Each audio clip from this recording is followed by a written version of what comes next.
and gentlemen, this is Pose to the Roundtable. We apologize for the delay. We had some technical difficulties. The internet was down at this location, but we're up and we're running. We got Azar all the way from the south. Azar, say hi. Peace. Was good. Oh, Can you hear me? yeah, here we are. Was good. How y'all feeling?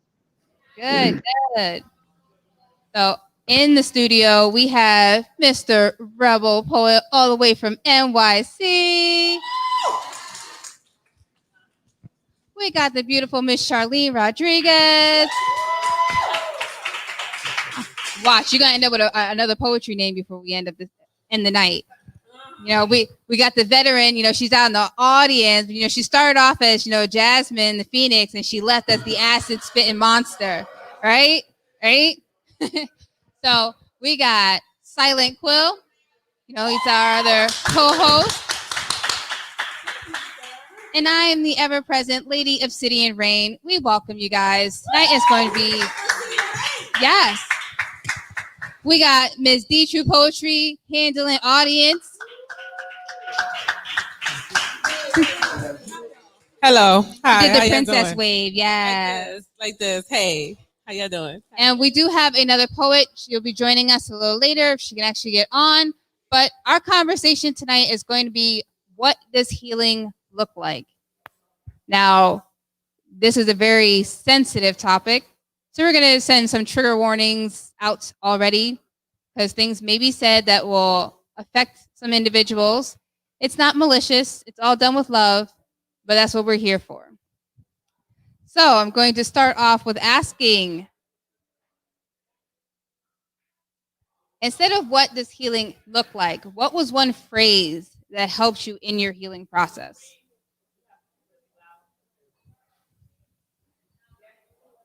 Rain, we're going to have to talk right into the mic like this. I mean, There it is. There it is.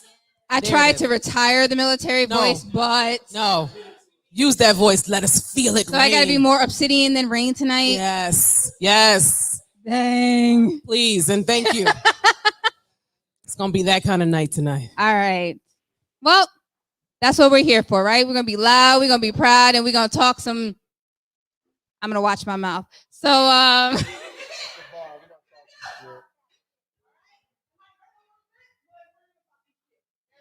right.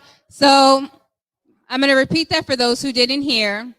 What was one phrase that helped you in your healing process? Does anybody want to go first?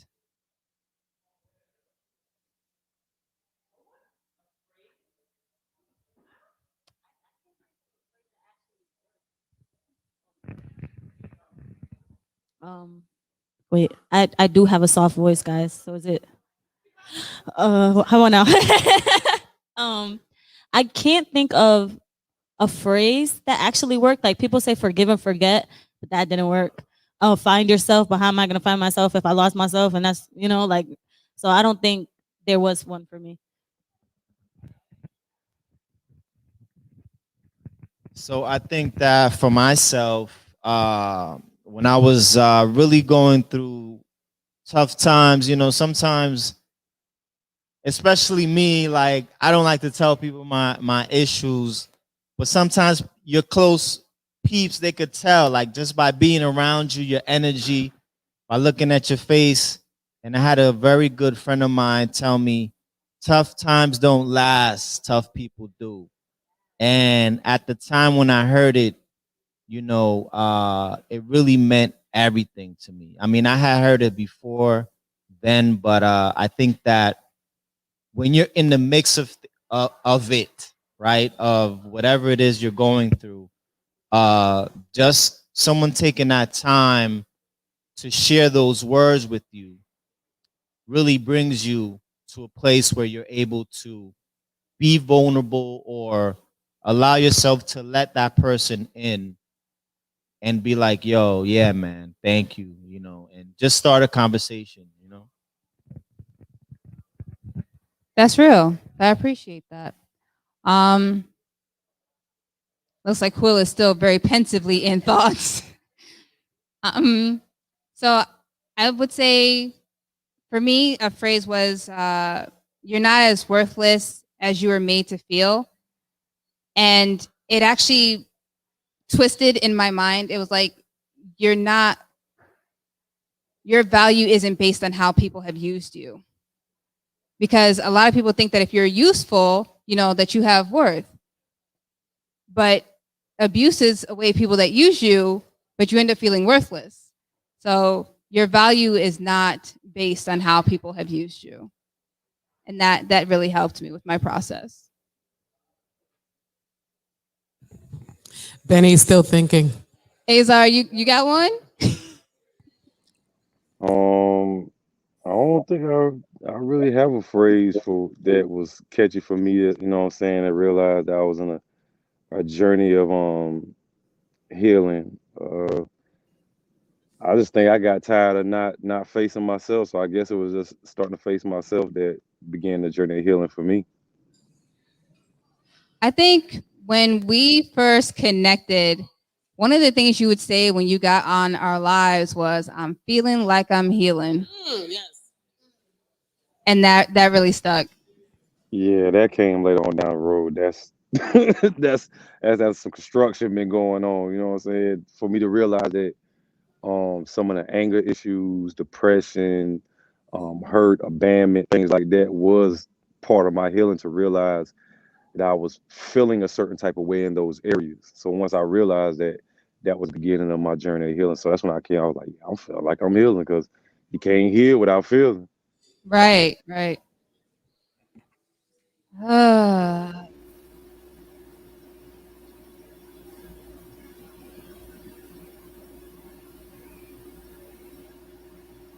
Welcome, Nunu. Hi. All right, Benny, you ready? But Your yeah, phrase. I was thinking that I can't think of an actual phrase because my journey in healing, it's just been a collective of all kinds of gems and wisdoms and whatnot from plenty of different people who's been supporting me and helping me get through.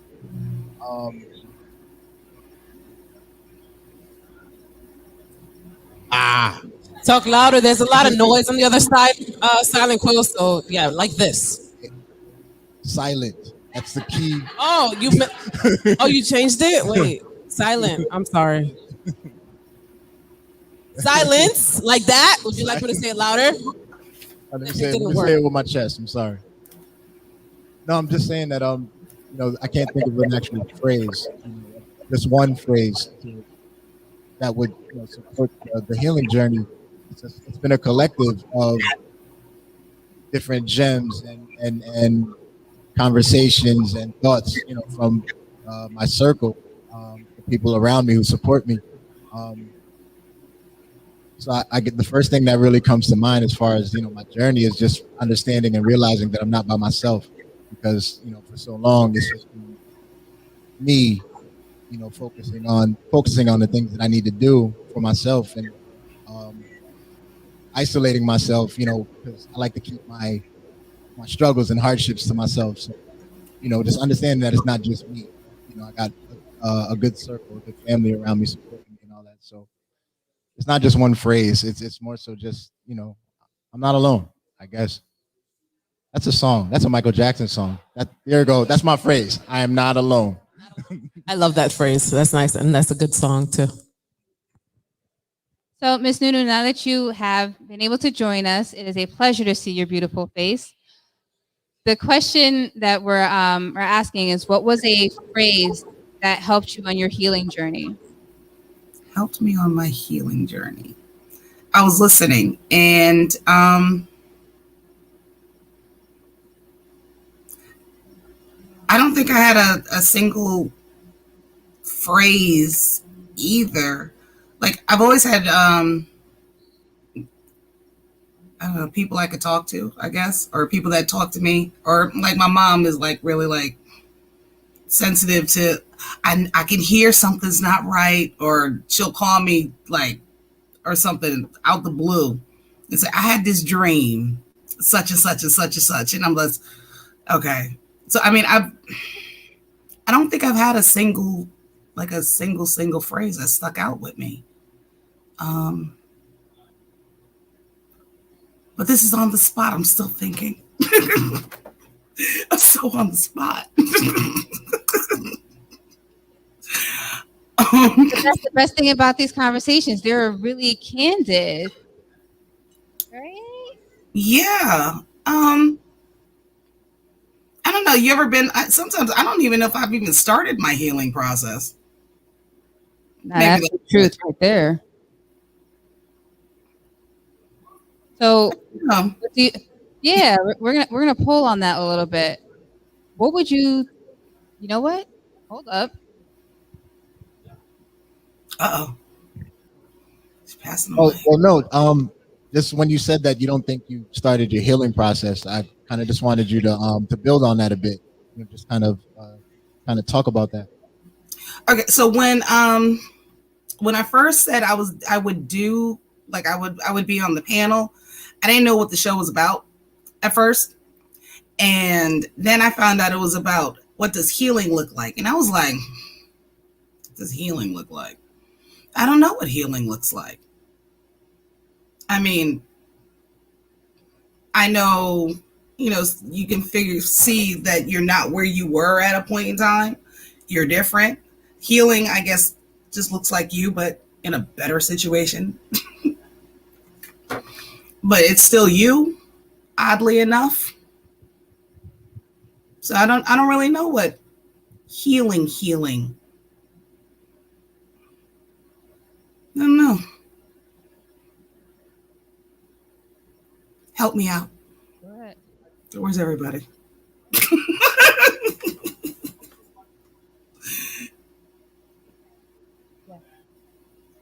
Yeah.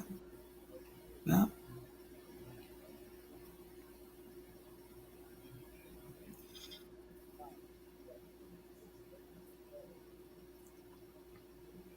Can you hear me? Yeah. Okay. So, Okay.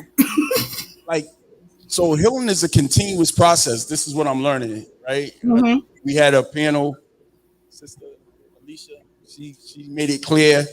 Benny. Oh man, I'm silent. I'm sorry. No, I'm just kidding. But it's a continuous process. So, we never know what it really, it's going to look different in different stages, right? It's going to look different in different stages. So if you didn't start the process, or if you really didn't think about it, like with some serious thought, you don't really know, but you already started the process just by being here, right? Just by being on this panel, pondering, like you looked at the title and you started pondering and like, wait, hold up. That right there, if nothing else, that was the beginning of a healing process, right? Right? Anybody disagree? Okay. I mean, like everybody got quiet. Like, talk to me. Say something. Okay. I think, But so healing doesn't have one. Oh, yeah. Yeah, I agree, brother. I would say that it's more feeling. For me, it's a feeling of going back home, whether you want to say physically or whether you want to say mentally, going back to, those things that you love, going back to nature, going back to just really building with yourself and assessing, where you're at mentally, where you're at emotionally. 'Cause sometimes, even being alone sometimes is hard, but you're able to assess your day, and you're your worst judge at times, but you're also your best critic also. So it's just, to me, it's been feeling like growth. During COVID, I was kind of going crazy, so it was about poetry. I'm thankful for everyone that kind of switched to the online model when COVID first started, because that really kept me sane, and connecting or reconnecting with Pachamama, or Mother Earth, and basically finding different ways where, I could say, I'm doing something productive. That's kind of building that self-worth, if that makes any sense.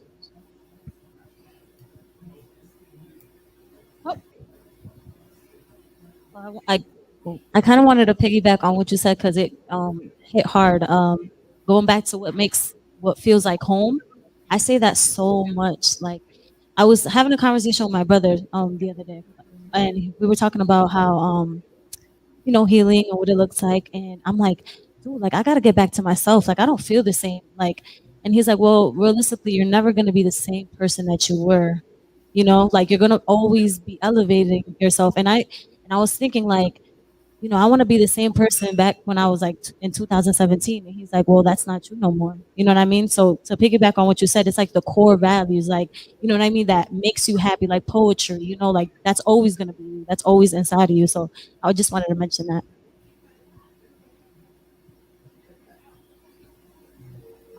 That phrase, going home.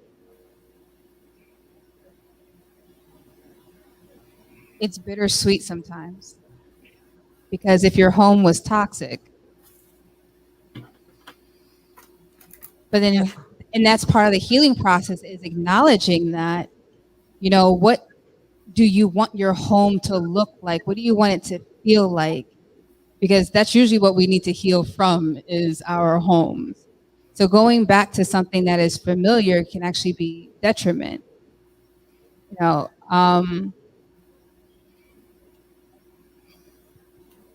Crowd, we got audience interaction. Wait, I have to build on what you just said, because when he said go back home and you're saying, what if your home was toxic? Part of healing is having to go back to those situations, because if you don't revisit what hurt you, you can't heal it. Right. Mm-hmm. So going back home means going back home to what feels good and what doesn't feel good, because you can't, it's like having a cut, right? If you think about healing, if you have a cut that's open, you have to tend to it. I mean, our bodies will naturally eventually cover it over, right? But if you keep ripping or bumping that, it's going to keep reopening. So we have to actually reopen those wounds, revisit them, treat them so that they heal. I mean, there's still going to be a scar, but at least it doesn't keep reopening, right? That's part of the healing process, having to go back and actually address the wound and treat it, so that you don't have to keep readdressing it over and over again. I just wanted to, because all of that. Yes, thank you. Thank you for that. Let's give her a round of applause, because that was some beautiful insight right there. Because here's the thing, I didn't get to say my thing, and she definitely, what? Say my thing. Well, what healing looks like to me, and she already said it. Like, it looks like it's painful. Somebody had asked me, you guys were live and you said, what's one word? And I described it as painful, but I had to revisit, like she said. So healing is healing is ongoing.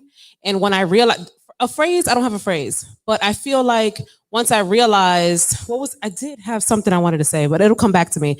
Anyway, I just wanted to add to the painful thing. We have another audience member that wants to say something. Yeah. Which one? Yeah, the healing process is painful, and I definitely wanted to piggyback off of that. But it's painful, but less so if it comes from genuine forgiveness. Genuine forgiveness is the first process of healing. Because if I forgive what has happened to me, is no longer painful. I cannot let it hurt me anymore. Yes. Definitely forgiveness. I have that in my book. And I have a whole poem about being able to forgive someone, because it's not for them, it's for yourself. It's for your healing. So yes, definitely all of that. Yes. Anyone else? Before we go back to the panel, no one else says anything. Okay. Yeah. So, okay. I mean, with that being said, healing is for yourself. And it was, I really bad. As a lifetime student, I really struggle with remembering who said what at all. But it was a poem that I read, and basically he was talking about his anger And the fact that being angry and holding on to a grudge against somebody else was basically you drinking poison and expecting them to die.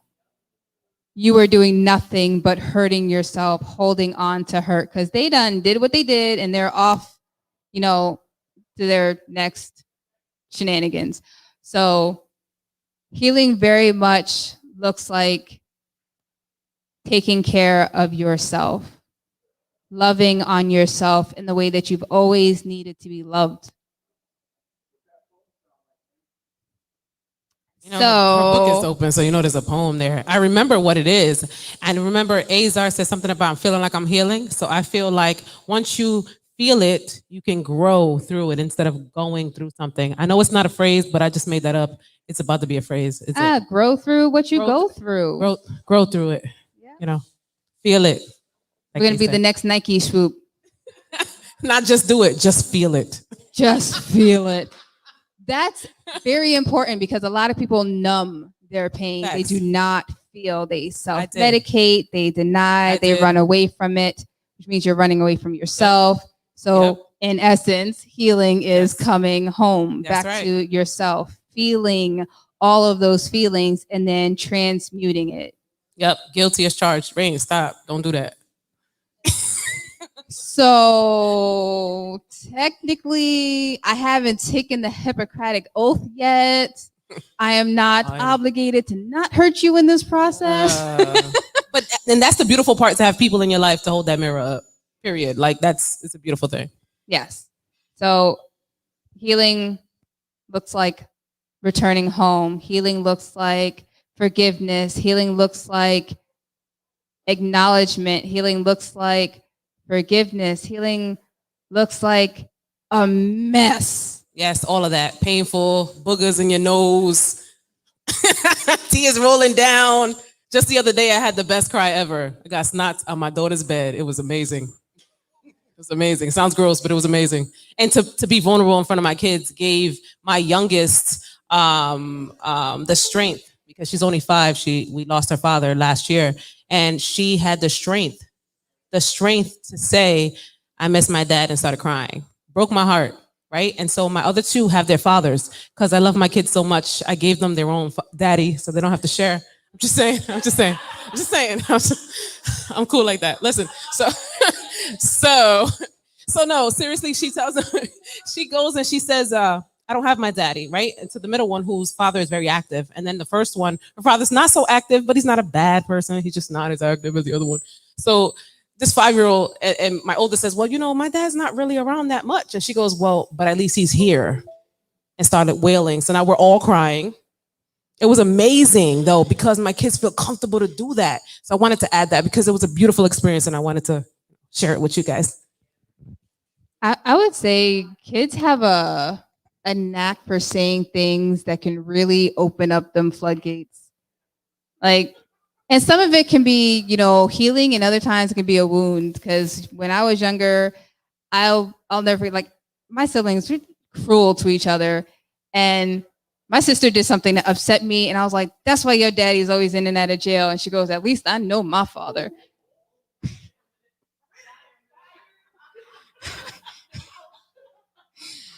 And I'm like, I'm 10. That was not okay. It was like, I'd smother you in your sleep if I wasn't going to get in trouble for that. But then that itself was a process for me to really kind of search for my father and learn about the other half of me. Because until some people don't have that luxury. So acknowledging who you want to be is a healing process all in itself. It's a character development process. And that's very important. So integration, healing looks like integration. You got to take those shadow aspects of yourself and say, all right, how do I use this situation to make me wiser, to make me stronger without hardening? Because if you block yourself off, you can't receive love. You can't give love. You're essentially searching for it outside of you. So I want to also open up to anybody else have anything to say on healing? Miss Nunu, Azar. Can you hear me? I just wanted to say, when we was talking about what healing looks like, I mean, I think that why it's difficult for many people to even say what it looks like because we never really had those images painted for us without it coming with, the back break, the domestic violence, things. Those was the images of what when I was growing up. That might have been the closest form to what I knew what healing was because nobody never told me no different. So I think that when you don't have that as a consistent positive example of showing that it's okay to, be emotional, to, let these things out, talk about these things, you're not really going to have the knowledge of what healing looks like. So I think that's another way it started for me, why I started looking within myself to try to find out what that actually looks like. Okay. So another word that was used was being strong. And I was asked to share this poem on our live that we did gearing up for this event. So I'm actually going to share it now. It's called When the Strong One Cries. I commend you for your strength. You're one of the strongest women I know. Wow, you've really overcome a lot. For once, I'd like for this to not be part of the compliments. My resiliency is not the badge of honor it is narrated as being. It's like thanking a veteran for his service, yet it never eases the faces of people from their memory. Instead, tell me what my strength has done for you. Tell me that my story gives you strength, strength to face your fears, strength to push through your tears. Tell me that your compliment isn't a vain attempt to make me feel better about my suffering. I laugh along with my classmates as we speak of our trauma, the impacts they have made on our personalities. Our discrepancies color us interesting to talk to. Feeling like caged animals in a zoo, these monkeys that don't get off our backs. Yes, you can give them a banana, but they'll always come back. You can compliment my strength, but the weakness I feel within keeps me suspended. Commend me while I laugh at my frailty. This choice to be strong came at a heavy price. She knows what she wants and speaks with clarity, but she's undermined by others and their insecurities. She suffers from the inability to trust in those that contradict their words, actions only to lure before dropping the trap door. Overcoming is its own burden. No one believes when the strong one cries.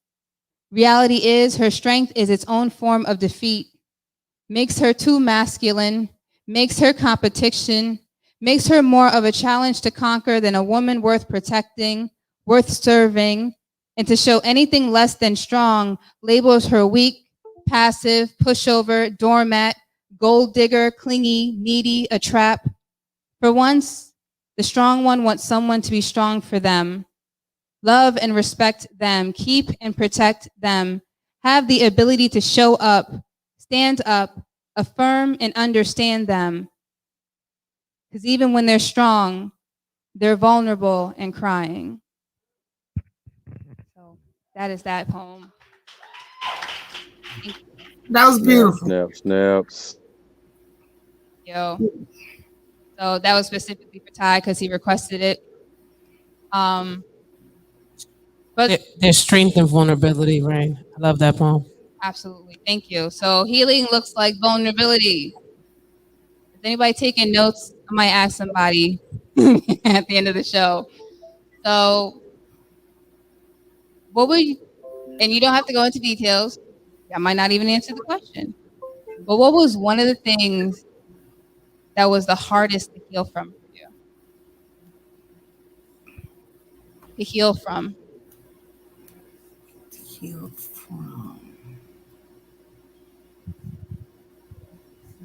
Wow, you hitting us with these questions. Heal from.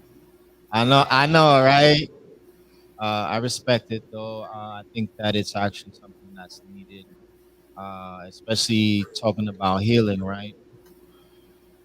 For me, I want to say the hardest thing for me that I can think about was actually dealing with the passing of my brother 2 years ago. In a lot of ways, I feel like I'm still mourning him.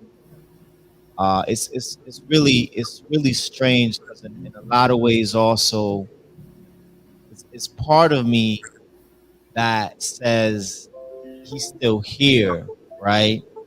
Uh, and I had a chance to go to Rhode Island, which is where my niece and my nephew live, his kids, and just to be with them and share with them, and it was almost like he was there with us. But yeah, he like me and him were so close that it really took some time for me to even speak about it. And that was to me that was like the toughest thing.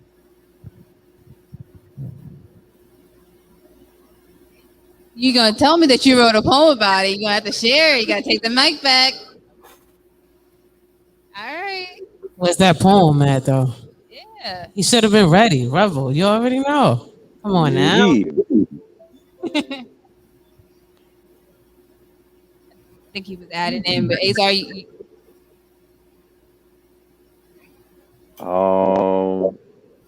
I'm kind of like in the same realms. I think that for the most part, I have got to a point of healing and forgiving myself. Because I made decisions that took me away from a lot of people that love me dearly. Many of you don't know that I went and did 15 years in a federal prison, got sentenced to 20 years at 18 years old. So that broke a lot of bondmanship that was, togetherness because of that long time of separation. So for many years, I beat myself up like, dang, man, I was supposed to, I'm supposed to be the prodigal child. I'm supposed to be doing this and that, but I failed because I chose to go in this direction. So I think that now, I'm getting to a point where, I'm realizing it's just part of my storyline and growing from that. That's what I'm learning to heal from and still healing from. that's real. Healing from your own choices. And that takes strength to admit that. So thank you for admitting that. We're gonna get back to Rebel. Trigger warning. Cop. Crisis of a poet decompressing his depression, every word springing from gray slab, gift of gab, not therapy enough, not soothing the rough, silence so loud, can't hear himself think. Problem is, you don't know it's a problem until isolated with problem. Crisis of a poet staring in the mirror, looking like blank page, ink drained, minimum wage, roaches in kitchen, belly talking boberia, bill collectors blowing up line todo el santo dia. Problem is pain, moving away, refusing the facts, cries of a poet, saying goodbye to brother, ODing on life support before and after, pulling plug, hugging last breath crescendo. Say it ain't so. Can you hear me? I'm right here. Do you recognize me? Why don't you respond? Saddest thing is poet without words, no meter. Mira, el duende vivirá para siempre. Entiende. Cries, only crisis. If you agree, poet, not a poet, writing just to write, lost in process. The poet, a prayer, the crisis, a test, the drowning, your trial, proof. What rips open your chest? Problem. After it's all said and done, it's never said and done, poet.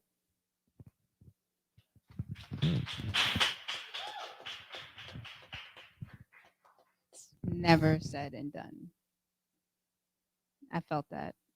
Like, it's not even the AC. I was got chills. Thank you for sharing that, and definitely, condolences for the loss of your brother. I'll hug you after the show. So for anyone else, yeah, ready? Hey, so I have a poem called Letting Go. Shameless plug is in my book, Broken Silence. Just saying. Anyone who doesn't know, I have a book. That was smooth though, right? You see how I put that in there? I love it. All right, so letting go. Silence can hurt sometimes. The thickness of no sound, only I hurt this time.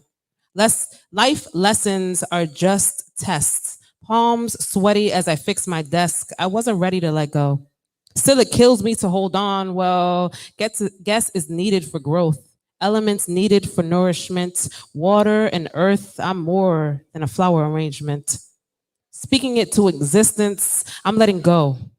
With this, I win. I am here, no longer tied down, only lifted to new horizons, where only glittered thoughts gather under my eyelids, leaking liquid crystal. Honey smothered lips dripping softly from my lips. Honey smothered words dripping softly from my lips to the ears of forgiveness. Letting go is never easy, but it's worth it. That's it. Yes.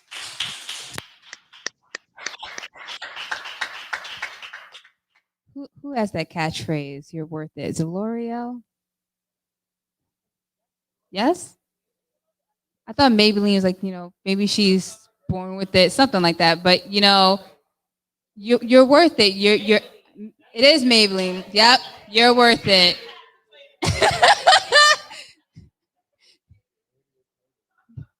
But that's absolutely fact. Like, you are worth letting go. The more you hold on to something that's hurting you, it's just going to keep hurting you. So, okay, hold on. Okay, so I kind of cried when she gave me this question. She saw my tears. So I recently lost my best friend and my child's grandmother, 2 days apart, and those are like the pillars of my sanity. So, oh, promise I was gonna cry about.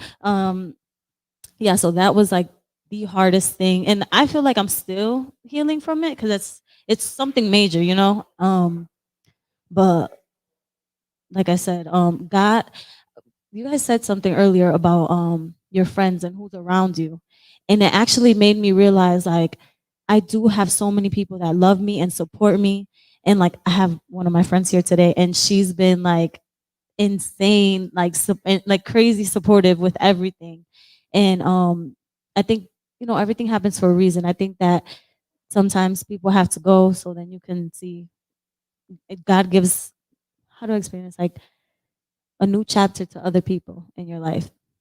So yeah, I do have a poem though. It's a quick one. It's called City of Angels, and I really want to share it. So here goes. Am I too low? Okay, sorry, I have a baby voice. How about now? Is it better? Okay. City of Angels. Been crying to the moon.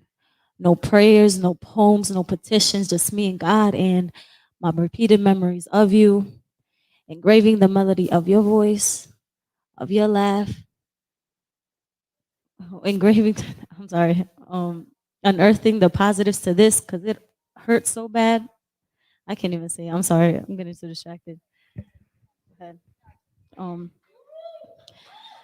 Okay. Engraving the melody of your voice, of your laugh, unearthing the positives to this so it won't hurt so bad. Because usually when I do, I reach out to you, and not being able to lately gets me even more mad. I'm sorry. It still breaks me. It still haunts me. Some days it doesn't weigh too heavy on me, but I like to think that's just you taking the weight up off me. Ooh, I can't even finish this. I'm sorry, guys. You did a great job though, man. Keep striving for real.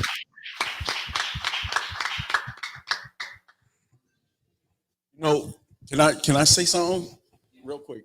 So it's funny that you would say when my grandmother passed away, and our family was pulled apart. Like when you have like this person that's in your family that's like the backbone that holds like the glue that holds everybody together, right? You know, and then when she passed away, right? We had to all come to grips with it, right? And being the youngest, like I was the oldest grandchild, but the youngest that was conscious of what that makes sense. But it hit me. It hit me. And I'm just gonna share this. I'm sharing this story because it relates to like what you were saying. Like my grandmother, she left all her children and grandchildren and everyone and cousins and aunts and uncles, everyone that was around her. She left us with so many tools, but we never had to open our toolbox because she was always around, right? So because like when she passed away, it left us no choice but to open our toolbox. It took some time because opening the toolbox takes work. It takes reflection. It takes looking in and digging into yourself and understanding that you weren't really a man when you thought you were a man. You were a boy living in a man's body. My uncles had to come to terms with that. My aunts, my mother, we had to come to everyone, right? But what happened is everyone broke. They had arguments, they had fights, they bickered over materialistic things, cars, her home, everything. Right? And everybody broke, and aunts and uncles and cousins didn't speak to one another. And after a while, though, right? This is where the healing in this process came, right? After a while, we all started digging into those toolboxes, right? We all started digging into those toolboxes. Why? Why can I wash clothes? Because my grandmother said, listen, baby, when I was young, and I'm just using this as an example, learn how to do these things for yourself. That way you don't have to rely on other people. Right? My uncle, he was on drugs, like so heavy, right? He's been clean now for, I want to say like 16, 17 years. He's been clean. But when my grandmother was alive, she always pacified him. She gave him the car. She gave him money. Because it was her baby. No matter what he did, no matter what he looked like, no matter what I did, no matter what I looked like, we were her babies. And she protected us with everything she had, even if it meant hurting herself. So when God, when she left, right? When she left, it was our turn. It was our turn to step into the role to be fathers, because my uncle was a father.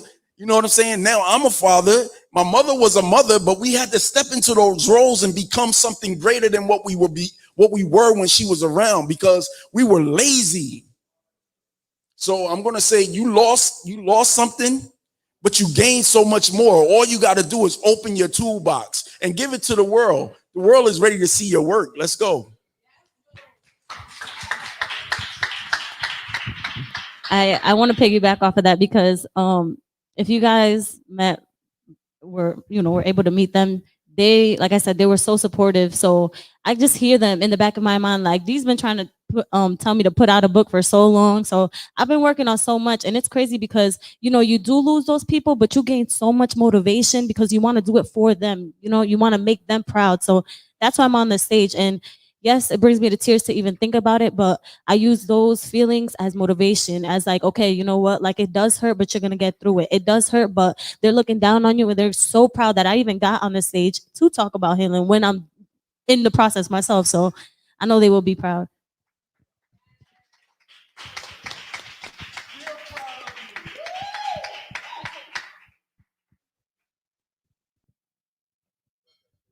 Well, since I have the mic now,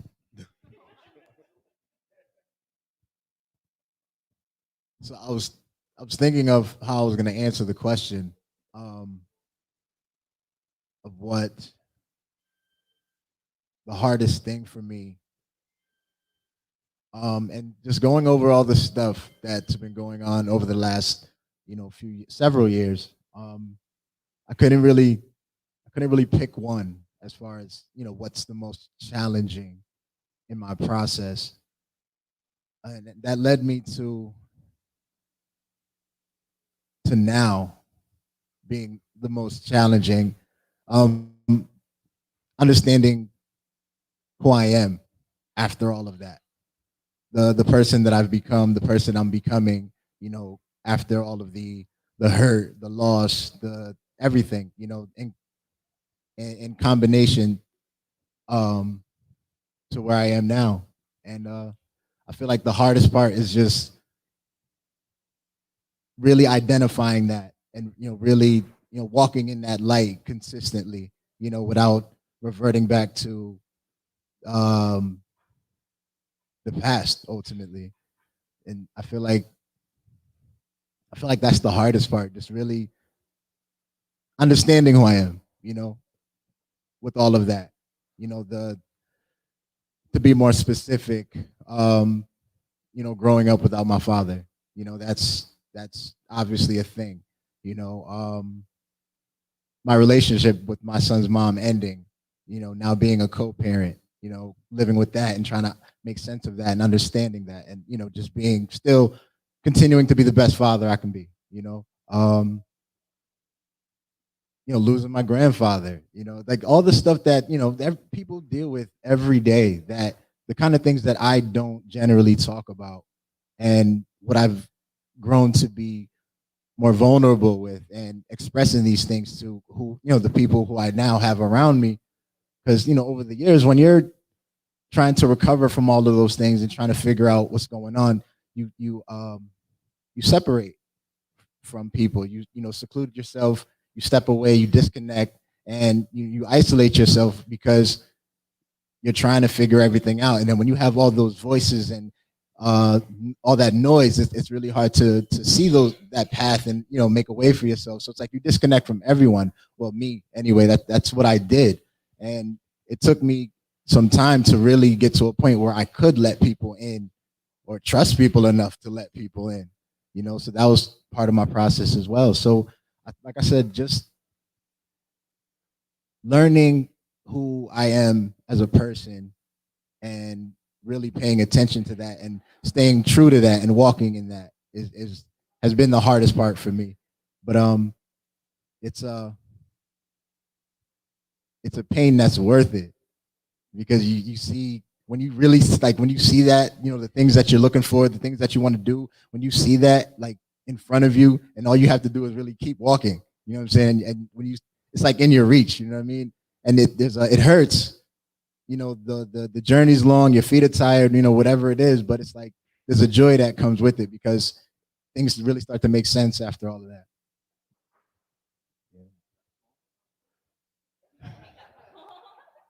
I do have a poem about that. Where is it? Silent, where is it? Where's the poem? It's right in front of me. Yes, let's do it. All right, so rightfully so, this poem is called Who Am I? Wait, what's the title? Who am I? You like that, right?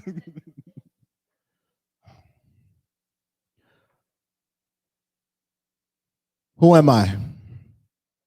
A question I ask myself as often as the sun rises. I'm an overthinker on overdrive. I pull over to an answer once every full moon, or at least it felt that way. Shouldering self-doubt was like pulling my weight in gold. Every mirror was broken. All I saw were kaleidoscope shards of a potential whole, pieces of a person I wanted to be before the world told me who I should be. In my search for my peace, I've been piecing things together, and now I know what I look like and where I'm going. So I keep it in front of me for reference as I gather all the flat edge pieces of the border. I'm a puzzle. Everyone can appreciate the idea of solving a Rubik's Cube, but very few will appreciate the process of figuring it out. Those few people are my kind of people. They respect the journey. They understand that the process towards achieving is where all the achievements are. They get that the road towards the destination teaches you lessons required for your arrival. They see the likes within dislikes, the brighter sides of things, the silver linings. I hate spiders, but I love spider webs, even more when peppered with raindrops. Public speaking terrifies me, yet I love to perform. There will always be a negative to wade through because the positives are worth getting wet for. Who am I? A question I ask myself as often as the sun rises. I'm the fatherless father who thought he might have gone farther if he had one. I eventually saw that his inability to stand tall for me was nothing. Stand tall for me has nothing to do with how I sit with myself. His choices were his and mine are mine. But you can't ignore the similarities because, I look good. But you can't ignore the similarities.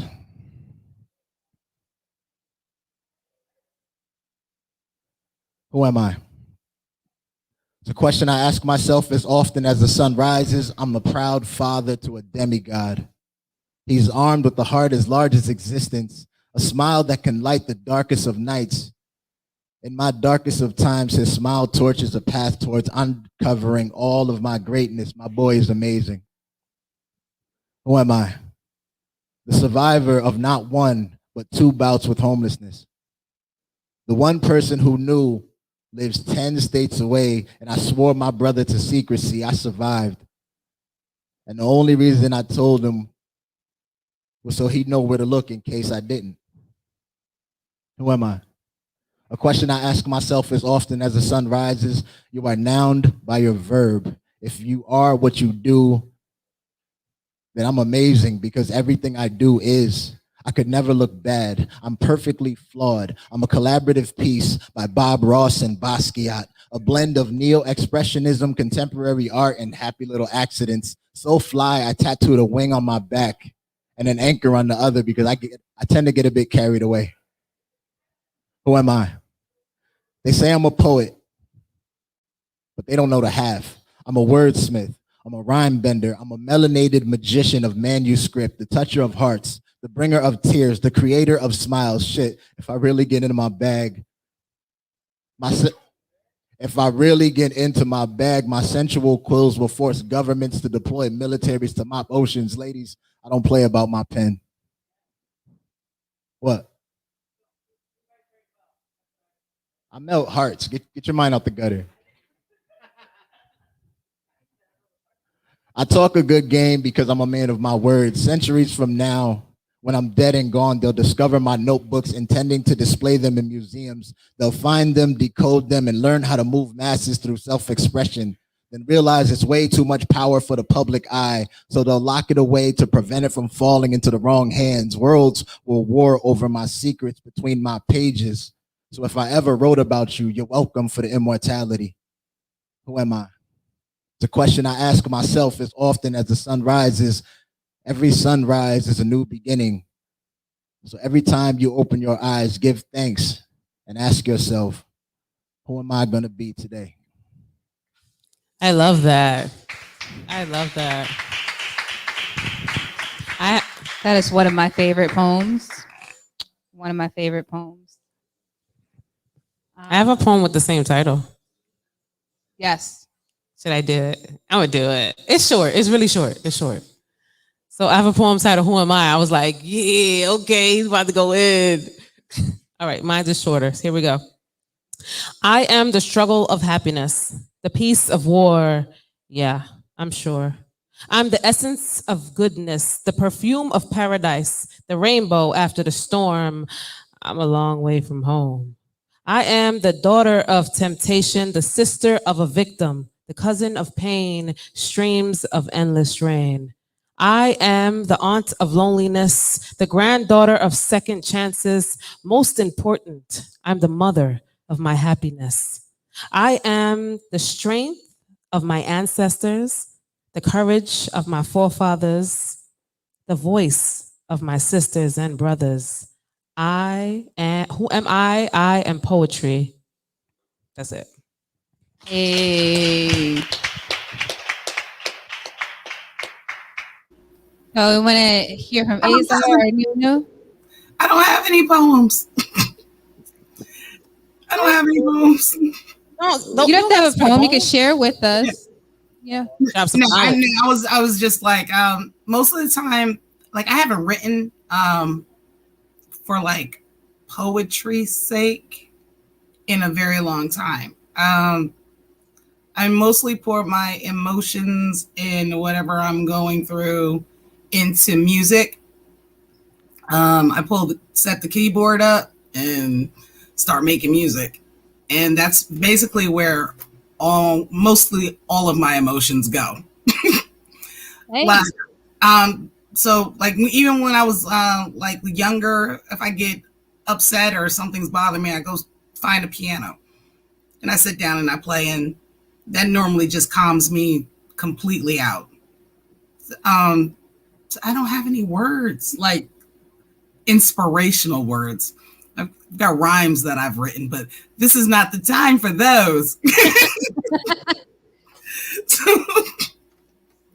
But even your musical talent is part of a healing process, because music connects no matter what language you speak. I believe that. I listen to basically everything. I believe. Like if country came on, I'm still listening to it. Any type of music I connect with. So yeah, I believe that. I was trying to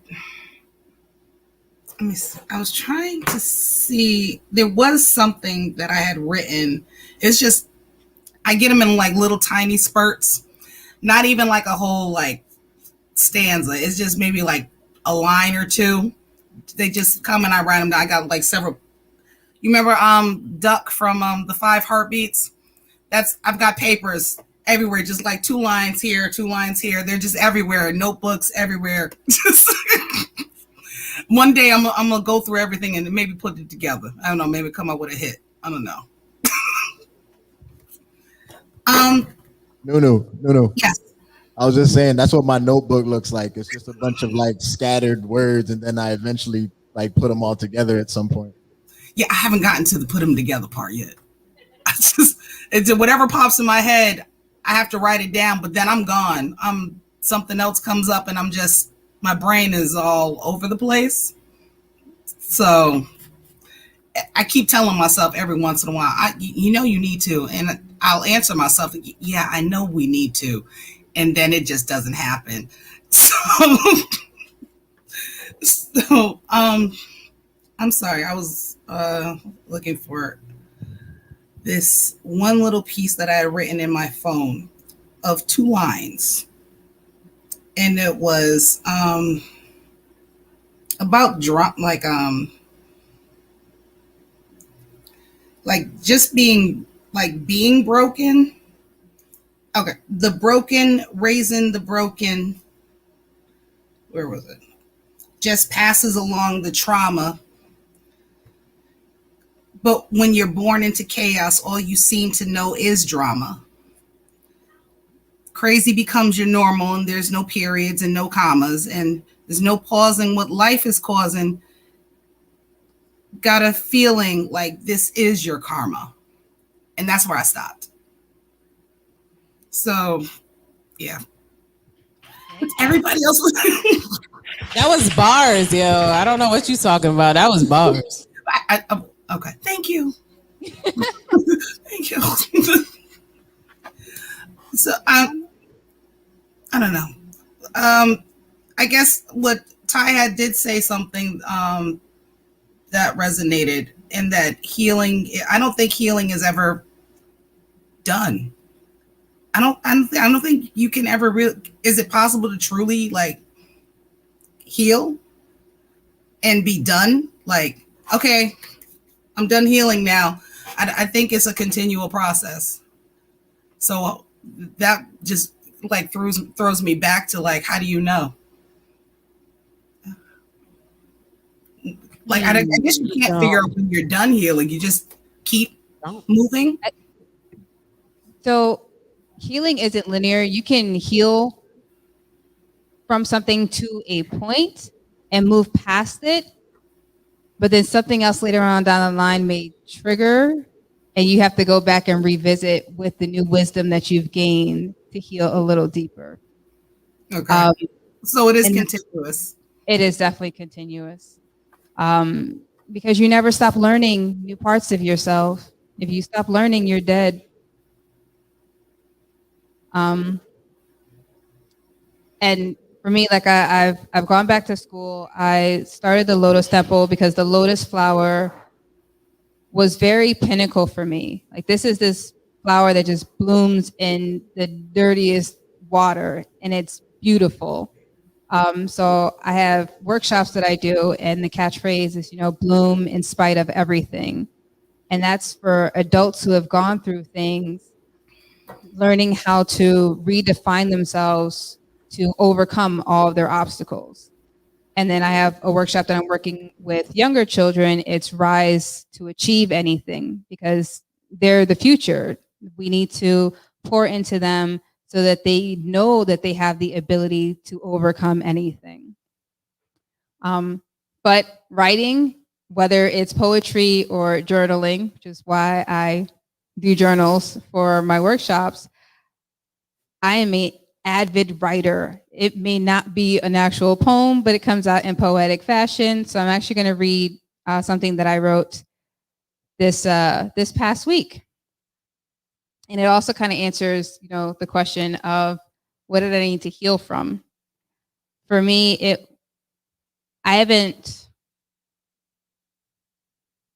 the relationship that I have with death is interesting because I don't believe in death being final. Like, I believe as like the phoenix, you can rise from ashes and be a new creature.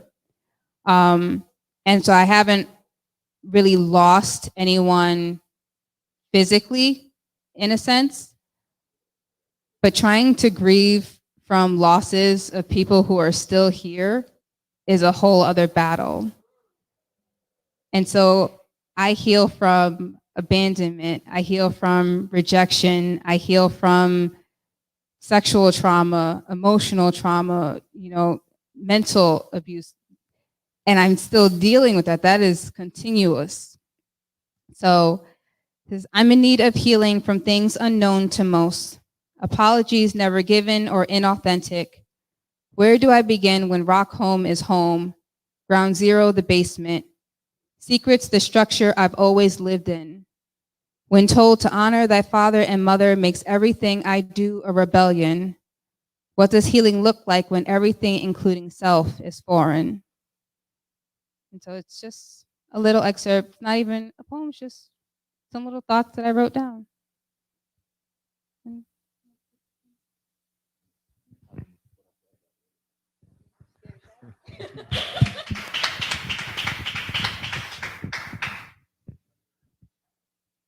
I was just thinking of how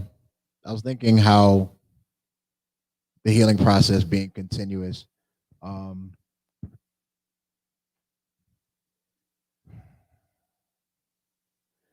So I genuinely believe that all the hardships and challenges and struggles that you go through or you experience throughout life, they're designed to build you into the person that you're supposed to be. They're supposed to, I know it's a common cliche, if it doesn't kill you, it makes you stronger. But I truly believe that it's all designed to build you up to the person you want to be, the person that you're trying to be. It's kind of like the universe hears you and puts you through these experiences, or allows you to go through these experiences to help build on that. So prime example, 3 years ago, I had emergency spine surgery, and I was the kind of person to working, I'm half Jamaican, so I work like 3 jobs, and I'm all over the place, just just the hustle, just make money, because I have to, I have responsibilities, I have things to do, and I was always on the grind, right? And what the frustrating part was, I'm also an artist, and I never had time to create because I was always on somebody else's clock. I'm on this full-time job, then I'm on this part-time job, and then I'm on the weekend hustle. And then I wasn't really focusing on the things that were really important. I was always thinking was I got to get these bills paid. You know, my son goes to private school. I got to get that tuition paid. You know, he got to eat. You know what I mean?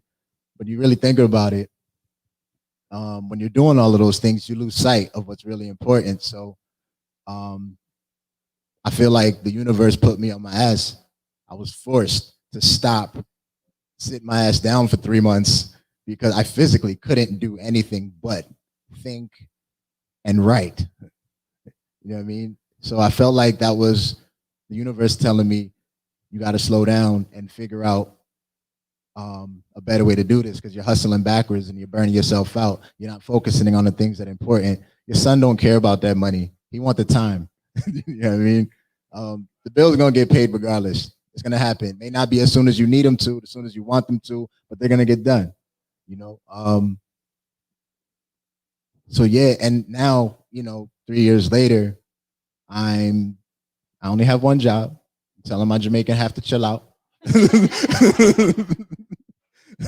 It gets it done. You know, it's more so working smart instead of working hard, budgeting, you know, focusing on those things, and then enjoying the life that you're working so hard for. You know what I'm saying? Enjoying the people that you're working hard for and appreciating the air that you breathe in. You know, it's a blessing that I'm walking. So I'm like, I can't even, you know, complain. But like I said, it's part of the journey and the lessons that the hardships tell you if you're paying attention to them. You know, everything that you go through, everything that hurts, it's telling you something. It's putting you through that for a reason. You just have to open your ears or open your eyes to what it's trying to tell you, and then take that message and apply it to whatever it is that you need to apply it to. It's going to be challenging at first, and things are going to be heavy. They're going to be extremely heavy, but the key is to embrace it and endure, and eventually you'll learn how to carry that, and you'll be just that much stronger. It won't feel like a challenge. It'll just be a part of who you are.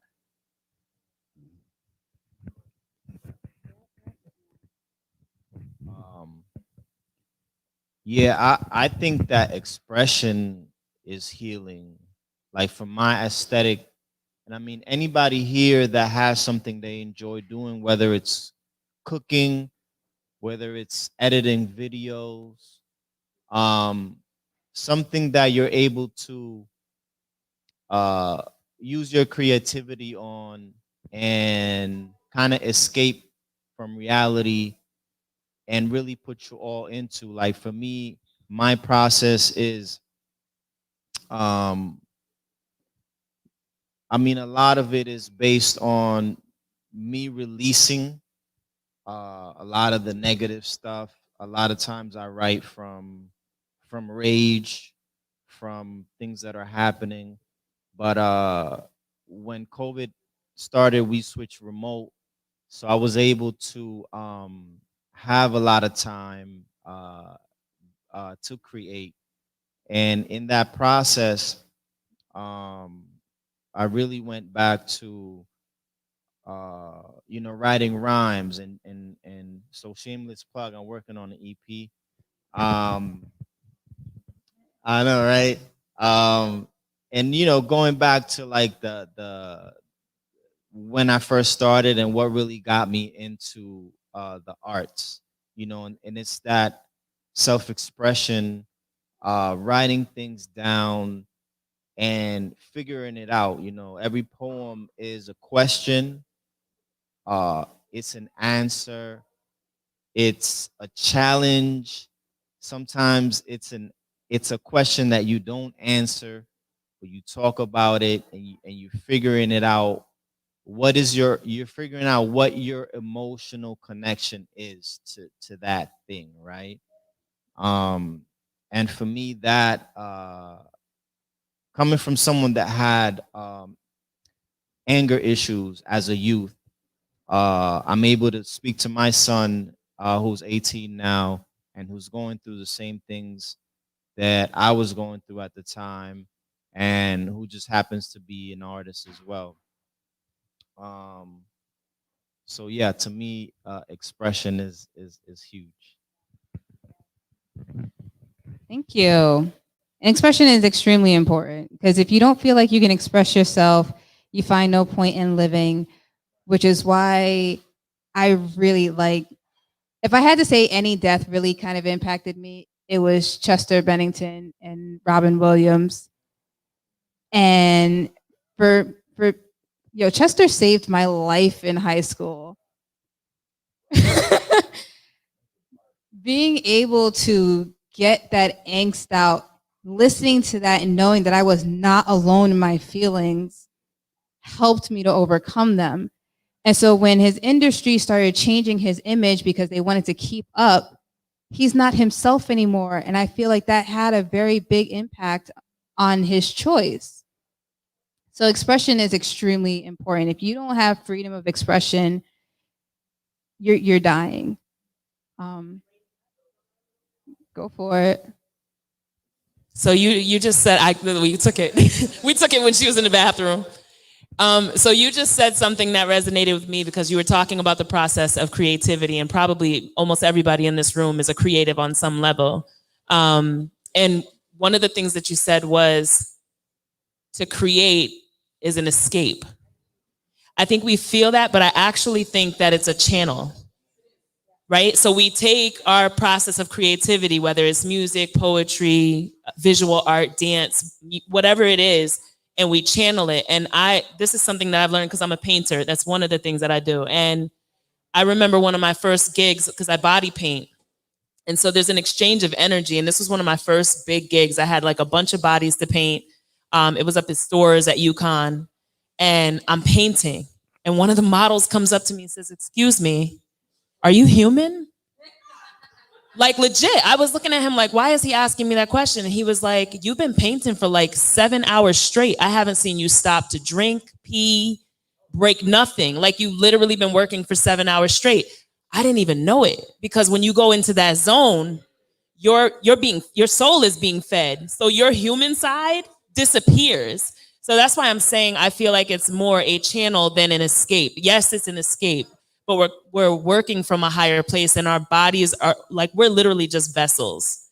To put that, that's what it is. That like the creatives are meant to put these things into the world. And that's why we can relate to people like Chester and Robin Williams, like these people that we look up to who have the courage to put their souls out. This is why, artists I feel like are the least respected people in the world a lot of the time.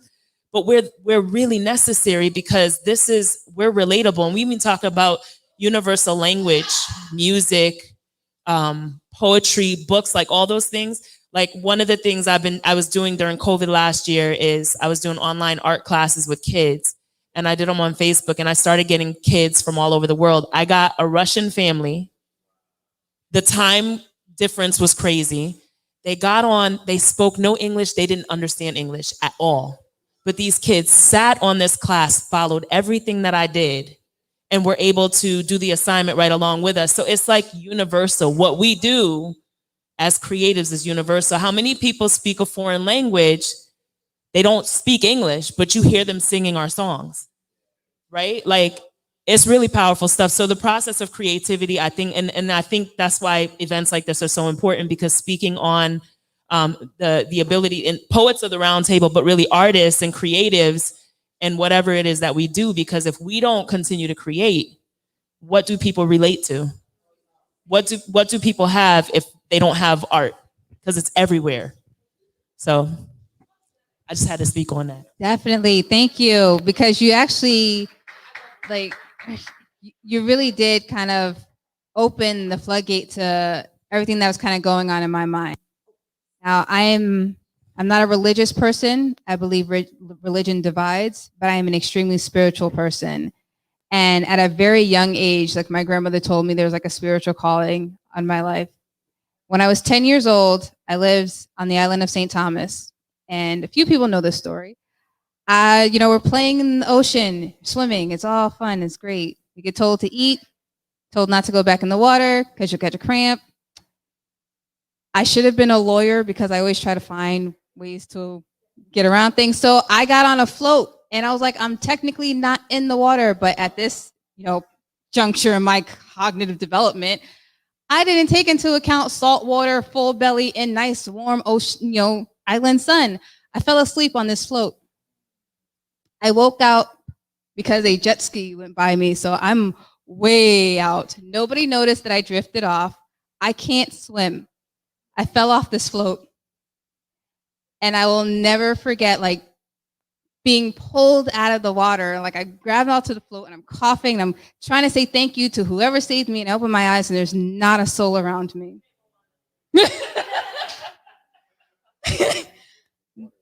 Right? So today actually marks the 14th year of my first chosen baptism. I got baptized July 7th, 2007. It was a gift. When I talk about spiritual phenomenon, it's crazy. 7 of us got baptized that day. It was like pouring raining. I called, my Sunday school teacher. I'm like, are we even still doing this? She's like, we're going to go there and we're going to make a way. And we get there, we pray, the rain stops. Each of us go in the water. The last one goes in the water. The rain just starts again.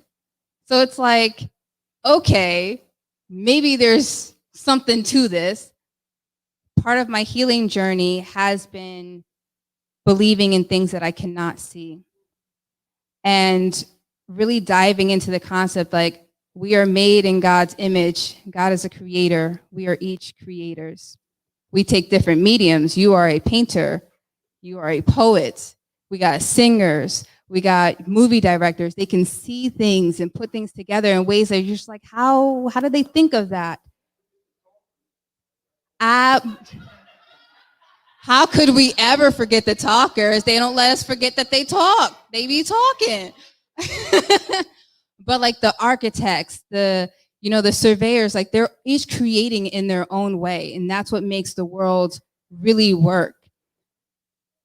I am going to school to be an art therapist because I absolutely believe in the power of creativity being a healing agent.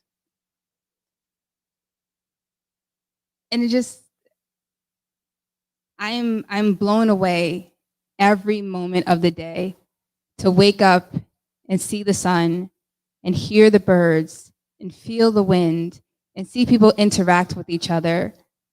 And I wasn't always like that because I couldn't feel anything. I was so engrossed in just being a tool for other people that I didn't even know what I felt like. So part of my healing process was starting to feel again and realizing, holy crap, it's painful in this body. And I'm going to share a poem that I was going to release today on my podcast. I have a poetry podcast. You can find me on Spotify, Apple. Just look up Lady Obsidian Rain. Shane, what is that? I'm forgiven. And this poem is called The Darkest Pit.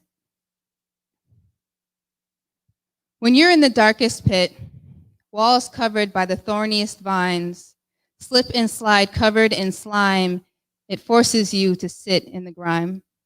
Part waiting to die, part hoping someone would notice you as they pass by. Stop long enough to realize the whimpers, the whispers that speak of wanting to live, part hoping they reach in to retrieve you, part hoping they won't so they don't fall in.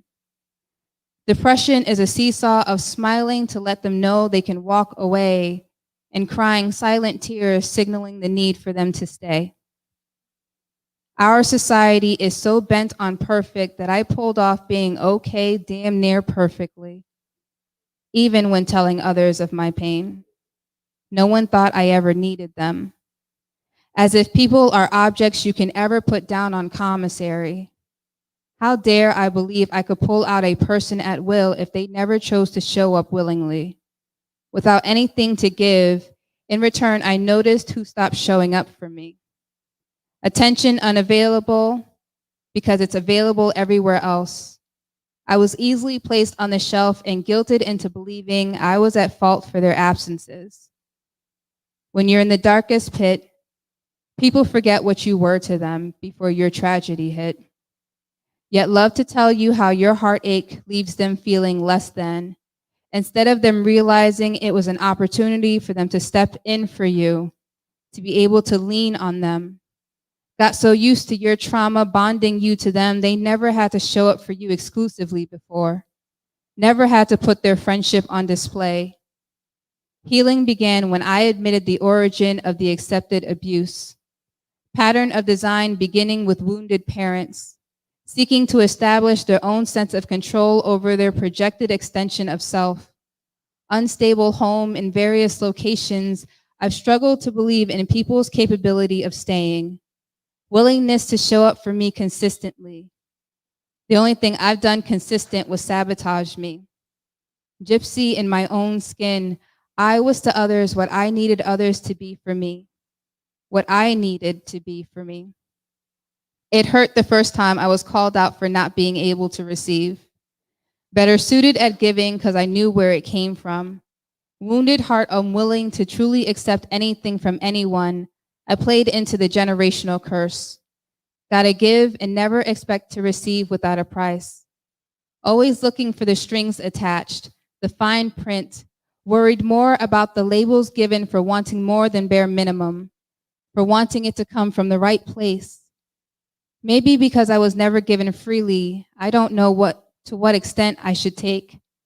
Limiting myself to avoid being a perpetrator of manipulation, I manipulated myself of what I am worthy of. They say those who don't ask deserve everything. They say if you don't ask, you'll never get anything. Society is so contradictory. Even in my suffering, I'd reach out after a while. Let others know my silence isn't because of anything they've done wrong, that I'm just dealing with my own. Always gotta comfort others to appease their valid guilt. I preemptively absolve others of any sense of responsibility to me, to be a friend, to be family, to be more. I sit in my dark pit, 'cause I can't make you love me if you don't. You can't make your heart feel something it won't. Here in the dark, in these final hours, I will lay down my heart. Bleed on the thorns as I climb. Every scar is proof. I've survived learning to love myself. Save myself because I never really wanted to die. I just wanted the pain to stop. So healing looks a lot like accountability to being the best version of myself, because I was always worthy of love unconditionally.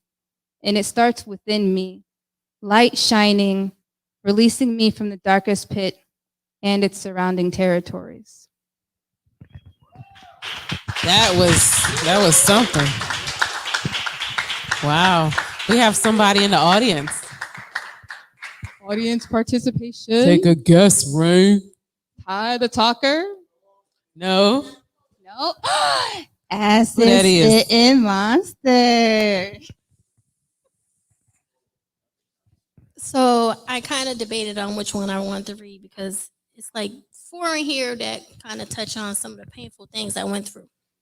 But I'm going to read the one I wrote after I got divorced. It took me a while to realize there's life after you, ups and downs after you, heartache and pain after you, but most importantly, there is love after you. It took me some time to heal from the hurt you caused, to move past the emotional damage you caused, the what ifs in my mind that you caused. It took for me to hit rock bottom, to lose it all, to be left in a why is this happening to me mind, to a Lord, I just can't take it anymore, suicidal emotional state. It took me losing who I thought was the one to see that everything so clearly, to think, hear, and speak what was on my heart and mind clearly, to allow others to see the real me clearly.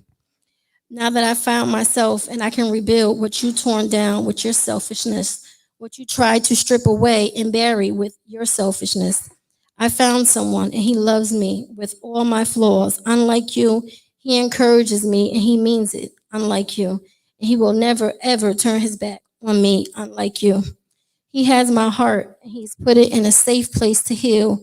He's touched my mind and told my broken memories to heal, told my body and my soul to relax and heal.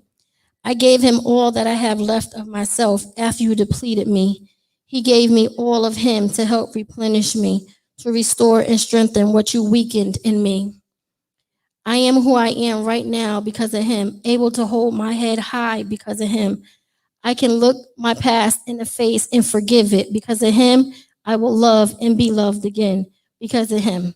Thank you, God, for never leaving me, for never giving up on me, and for believing in me, and most importantly, for keeping me.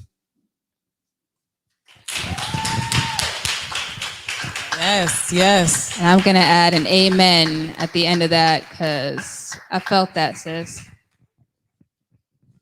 All right, so right, I'm just a talker, but I write words down on paper.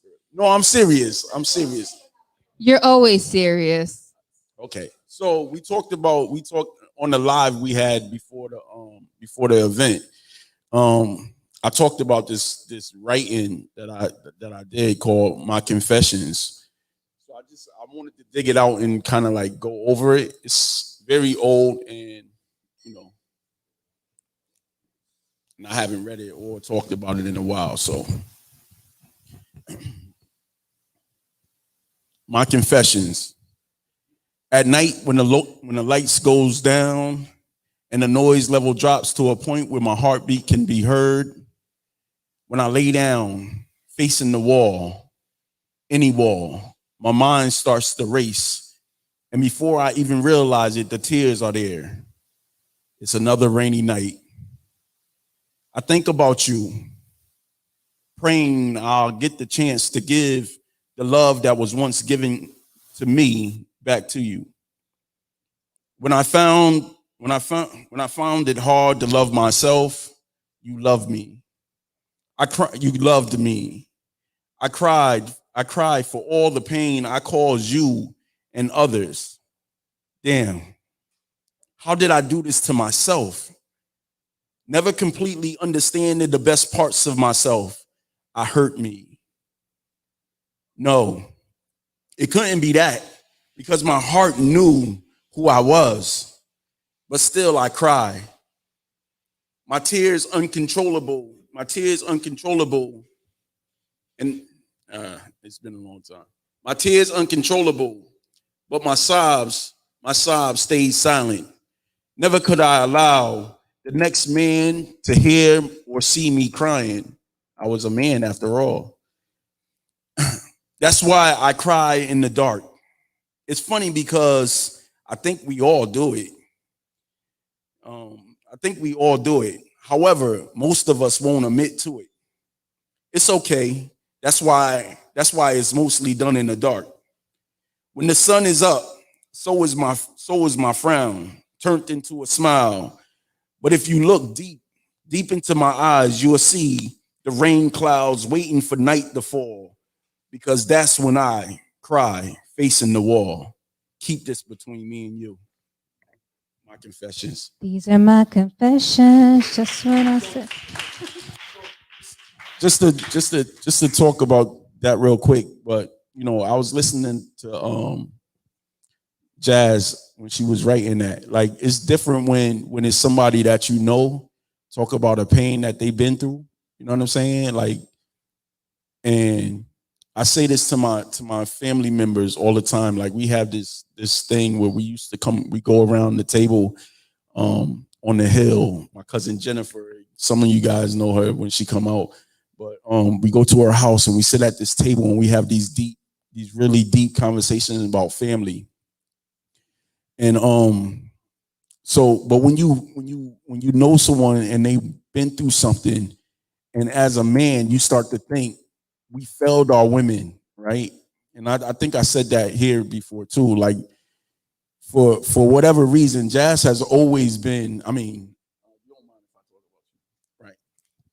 about you, right? But nah, Jazz has always been, it's we've been like family, like we are family, and it's a bunch of us. It's a bunch of dudes that just been around, you know what I'm saying? And we just been around, and Jazz was like a mom, even when we was like the same age. I might be older than Jazz, I don't know, but she was like always there holding us down.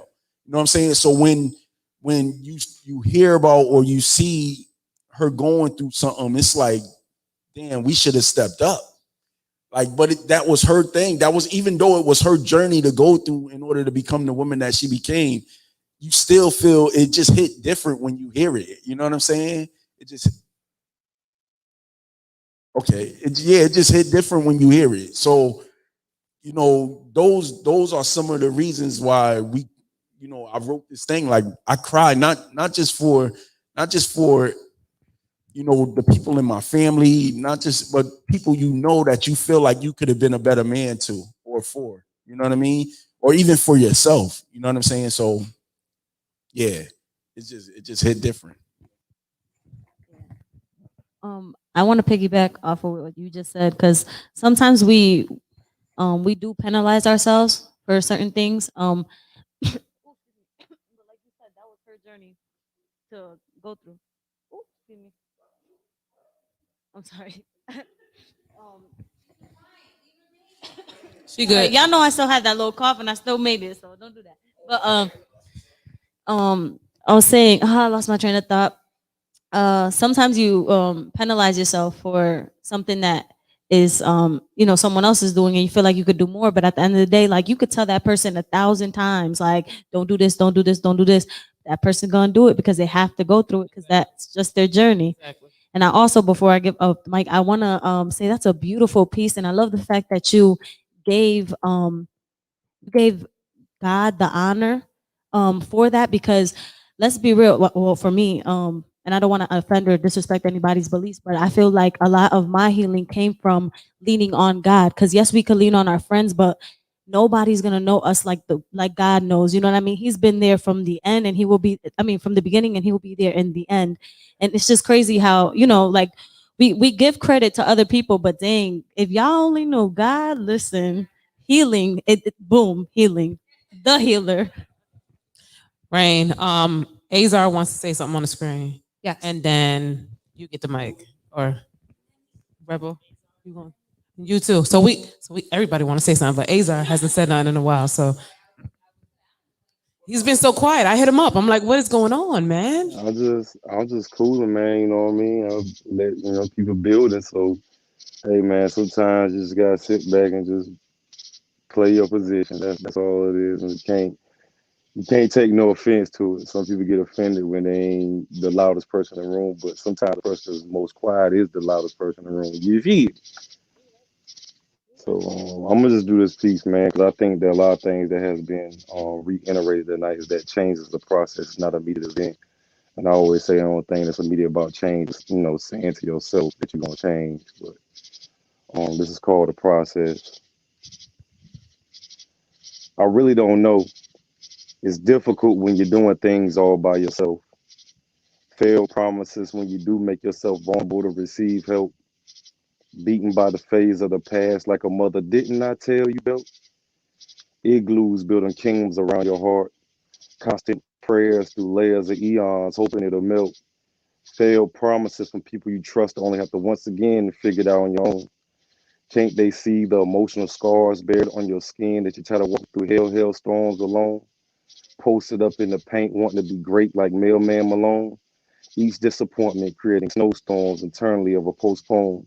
Some days wishing you could create a clone that can just bear these scars that have become barbed wire stars, dimensions you wish you'd have never shown. Is righteousness always right, or is it sometimes wrong? All around the world, the same song. Not understanding why reaching for greatness will have you feeling like Macaulay Culkin, home alone. So, how can you accept the strength that will make you strong? Sometimes the devil seeming larger than King Kong. Abandonment issues that turn your pillows to tissues. Daggers to your brain like China nuclear missiles. Agony turning to Leonardo da Vinci visuals. Coming at you rapidly like television pixels. Just want to hear the words, I'm proud of you, and you're doing great. But each verbal cannibalism are failed words of encouragement and brick walls of self-hate on a mall stairwell, but for some reason doesn't escalate. Geico, State Farm, the General. Please help me receive a discounted rate so I finally reach myself great. Damn, Even my brain faces earthquakes because I'm still working on my mental engine model and take. The process doesn't mean all the storms you have to face. That's an open-ended question, wrapped in a baby blanket of depression, swaddling me and confess that contribute to my transgressions. Can't fast forward to the reality of happiness.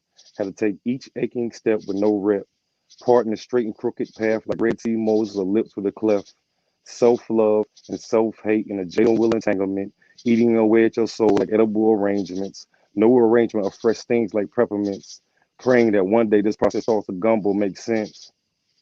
It's not carving to let scabs heal with infections beneath it. Every glove of the past is a perfect fit, so there'll be no OJ trial to acquit.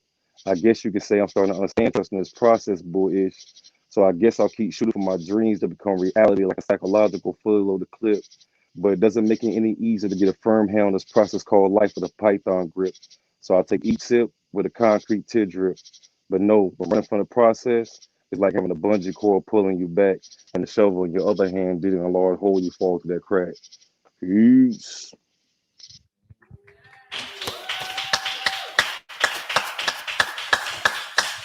Period. So we have Rebel has the mic, but they do want to speak too. But we're gonna. So I'll go quick. I just wanted to say that for me, spirituality, in my healing process has been huge. And I wanted to kind of piggyback on something the brother touched on, which is showing up, whether it's for those that are closest to you, or as a man showing up for women, you know, when no one is around, when you know, those conversations are had, those demoralizing conversations, those you know, those conversations that people that are close to you feel that they could get away with, you know, kind of putting them in check, right? That's healing also, because you're basically allowing yourself to you know, let them know where you stand, and also instructing them on what you think is right, you know. So showing up is you know, extremely important to me. So what I hear you saying is healing looks like boundaries. I'm sorry. Continue.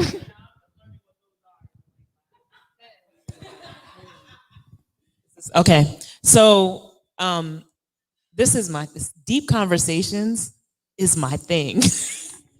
Like, so I love being in this environment, hearing what everybody's saying, and everything that everybody's saying is something that is like making little things go off. So you guys are talking about spirituality, and one of the things that I say all the time is that we are spiritual beings having a human experience.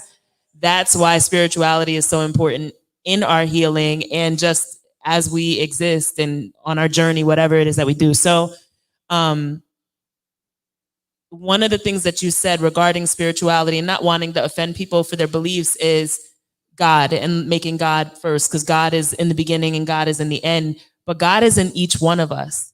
So every person that's appointed to you, we give people in our lives credit because they come to us with messages directly from God, the ones we can't hear because we're blocking it, because we're not, you know, we block our own blessings when we allow our egos and our minds to take over because of the trauma that we've experienced, right? That blocks it. So this is going to be my last time with the mic because clearly I have a problem. But I want to, I want to share a piece because it's in alignment with everything that's being said. And one of my healing modalities is spending time with nature.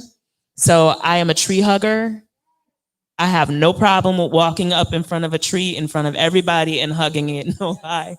And I walk around outside barefoot regularly. My family thinks I'm absolutely insane. It could be like October and freezing outside and I'm outside barefoot because I'm grounding. So if y'all know anything, these are things that have helped me in my healing process throughout the years. So this particular piece was inspired because she talked about her divorce. And this piece is about loss because most of our trauma stems from some type of loss, whether it's abandonment, death, whatever it is. So It's called the tree, ironically. When life finds its way into places it never existed, it's miraculous. From seed to roots to full-blown tree. Even when you have roots, you must learn to crawl, stand, walk, run, and hold on whenever necessary.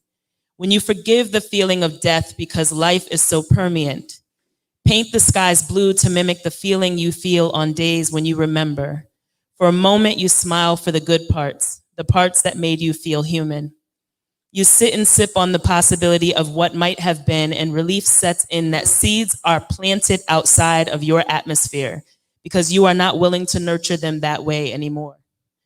Breathe life into the reality of your existence with you. You can love you better than anyone.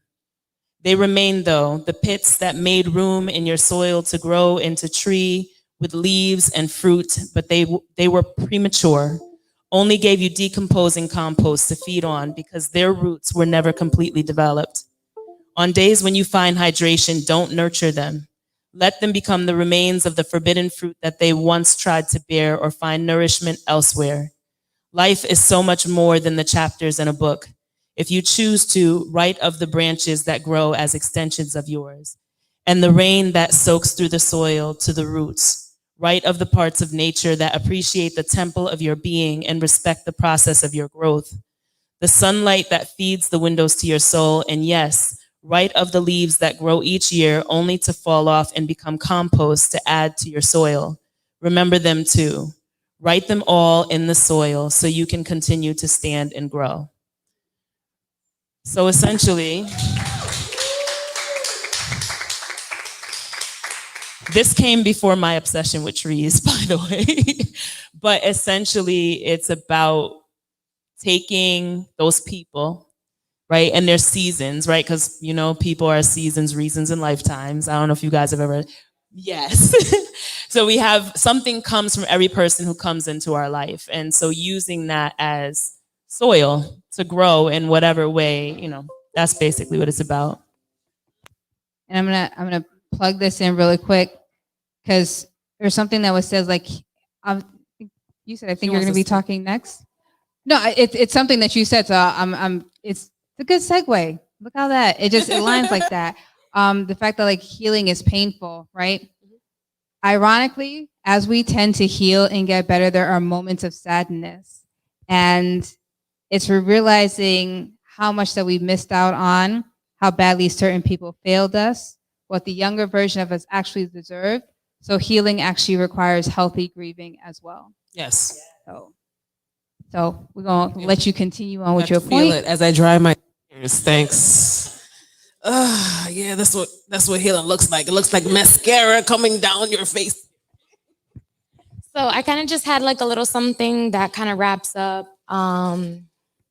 We talked about like, okay, faith. But what happens when you're mad at your faith? And what happens when you have no forgiveness for that faith?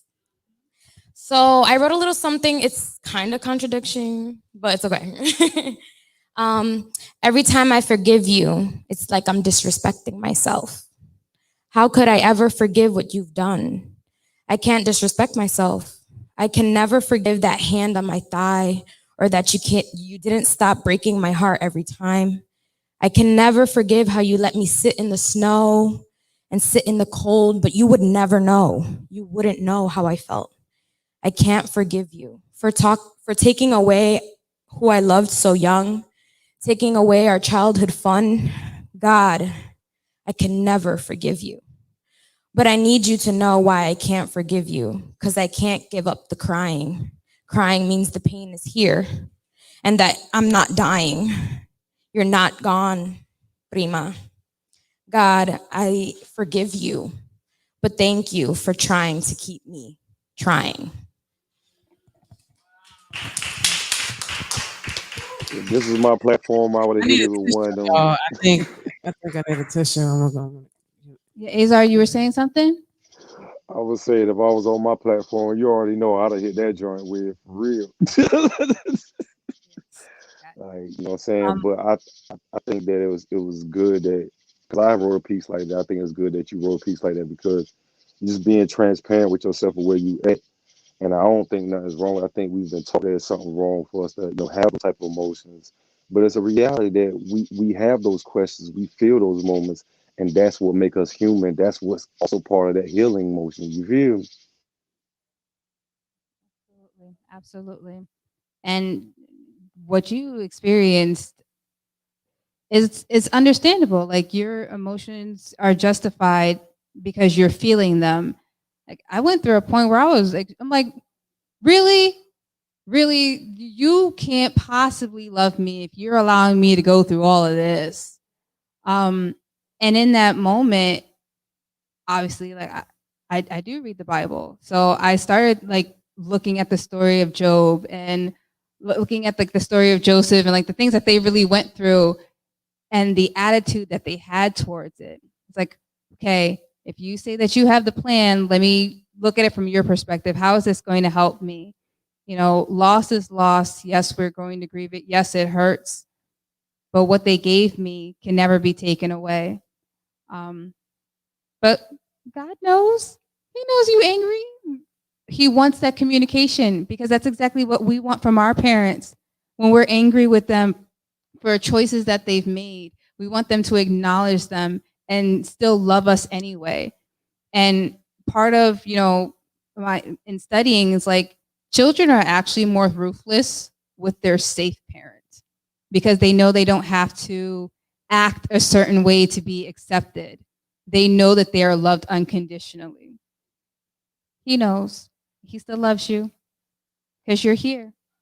Like you said, he's still trying. He hasn't given up on you. So, and there's something that Cool said that that phrase that I absolutely can't stand. What doesn't kill you makes you stronger. They're like, all right, then can I just die already? I'm done. Like the other one, God gives his hardest battles to his strongest warriors. You're overestimating my abilities. Like I didn't sign up for this. But there was a parable that my pastor had told me like years ago, and it's like the man in the boulder. And this man is walking along this path, and he's like this boulder in his way. And he goes, "God, move this boulder from my path." And God says, "Push the boulder." And this man's pushing this boulder, and he's pushing, and years have gone by. He stops one day. He goes, "Man, I said move the boulder." And God said, "Take a look at yourself. Look at how strong your arms have been built. Look how much your muscles have been defined in your legs. Now you can climb over the boulder. You are stronger." And I think of that when I start thinking about like all these trials and tribulations. It's not going to stop what happened, but it's definitely going to make me stronger. It's going to allow me to be more vulnerable, more compassionate, exhibit more grace with people. So that's my ad. We'll give it. My mama would say, don't pray for strength, because then you're going to get caught up in situations where you're going to have to be strong. Facts. Like- And then she would say, when you're going through something, she would say, why not you? We're like, why me? Why not you? So you get chosen for that reason because you can handle it. That's my ad. There you go. That part, why not you? So I feel like the best way to look at it, you know, with everything, you know, when you question all the challenges, you question all the trials and whatnot. If you think about what the tomorrow you is gonna look like, you know, it's like how it for me, it's like I'm excited to see, you know, the fruit of all of this. You know what I'm saying? Like I'm like, yes, it's all hard now, it's all heavy now, it's all challenging now, but like, you know, 10 years from now, me is looking back like, yo, I'm glad you did that. I'm glad you went through that because like I'm the shit right now. You know what I'm saying? So like me now in the present, like I'm excited to live in that. And I'm excited as I'm walking towards it because I know and I strongly believe I'm on my way to it. So that's how I look at it. It's like I don't, you know, bring the challenges, let's go, because like that tomorrow me is fire and I'm looking forward to living in that. You know what I'm saying? So that's a way to look at it. Just be excited for the person that you're becoming. You know, embrace those challenges, embrace the power that's coming with it, because it's like tomorrow is going to be dope, and you're going to love it, and you're going to look back and you're going to thank yourself and thank everybody who contributed to putting you through that shit, because you needed it, the bad and the good. You needed both. You needed all of it. Present, absolutely.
It's all temporary. It's all temporary. It'll pass. You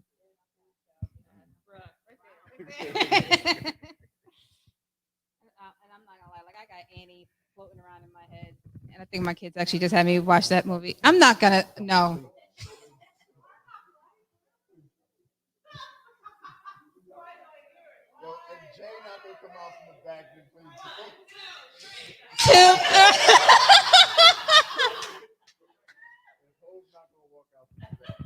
I'm done. I just want to thank every last one of you. Give yourselves a round of applause for being here.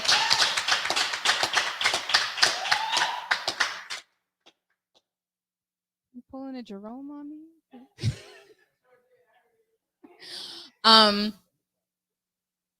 I thank every last one of you for your vulnerability. I thank you for your openness to be present for this conversation, because without the good energy to resonate off of, like, the growth doesn't happen.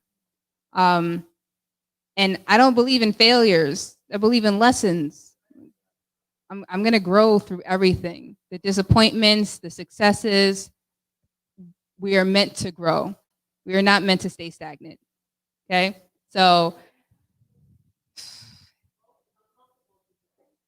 but that part. Right.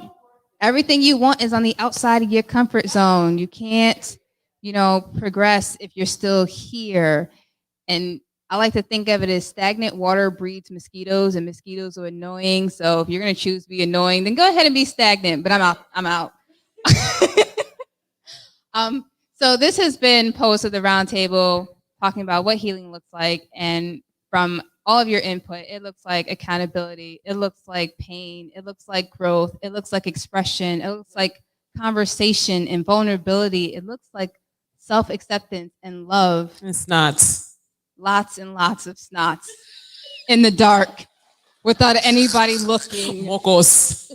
Just It was disgusting. I'm sorry. Look, and I'll let you guys know in advance. I'm going to release a poem called "To the Emotionally Weary" on my podcast tomorrow. So go listen to that.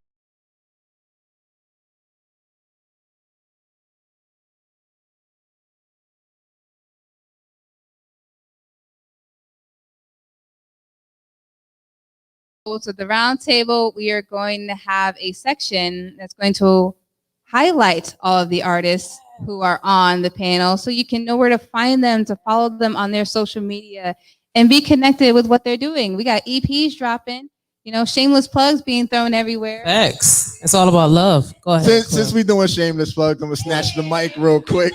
Do it. Do it. I am Silent Quill, spoken word poet and rapper MC. You can find me on all social platforms, Silent the Writer. Get on my Instagram. I got a bunch of dope quotes up there. I got a little music up there. I got some poetry up there. Yeah, check me out. Do it. Do it. He's dope. I'm going to acknowledge that you're a man and not my kid. We don't snatch around here. Ooh. All love. All love. But no, no. Absolutely. We got Rebel Poet. Woo! Thank you.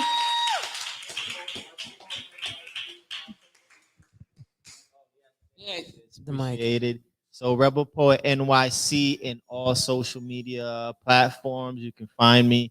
I have poetry. As of yet, I don't have any songs, but I do have beats. I'm a producer / student / educator / many things. But yeah, I have many things in there. So yeah, check me out.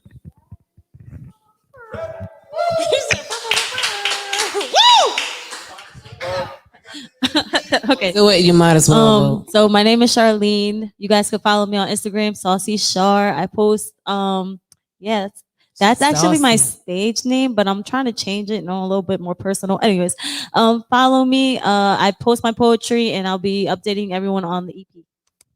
Perfect. Perfect. Yo, I am. Don't feel I bad will. about changing your name. Everybody who know Yeah, me they get the know name over the changed. last 10 years, I've changed it at least 8 times. I tried to change my name. Rain wouldn't let me.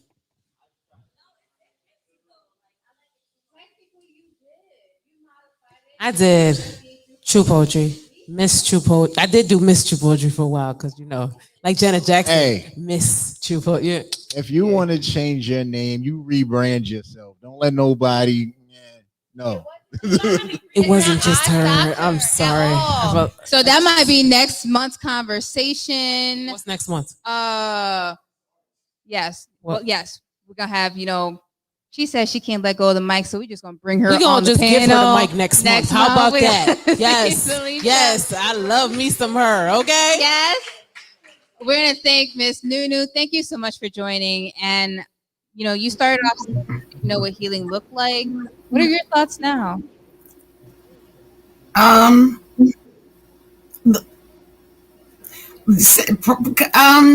her off guard again. I'm sorry. She didn't expect it. She was like, it's ending.